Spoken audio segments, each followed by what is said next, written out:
Hi friends! Thanks for tuning in. Today we are taking a quick aerial tour of Crystal Beach, also known as Crystal Sands Beach and Bay Beach. Crystal Beach is a lakeside community on the shores of Lake Erie, just a 10-minute drive west of Fort Erie. Please take a second to subscribe to me. If you enjoy this video, please also give it a like. The public beach was established in 1926 by John Rebstock and was originally called Bay Beach Park. At that time, the beach contained rental units, a snack bar, a dance hall, and the Lobster House. After Rebstock's death in 1941, his estate managed the park until it was sold to Fort Erie in 2001.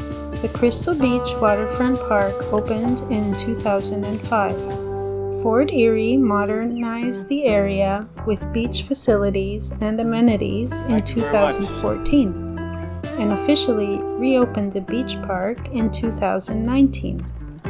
The vast sandy area near the park has undergone even more renovations in recent years, providing visitors with a clean, accessible beach to enjoy.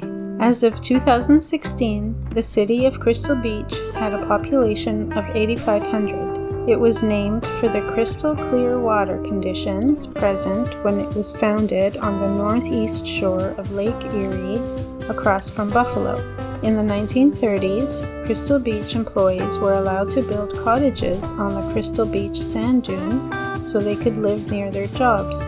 The dune was called Crystal Beach Hill and eventually grew to 43 cottages.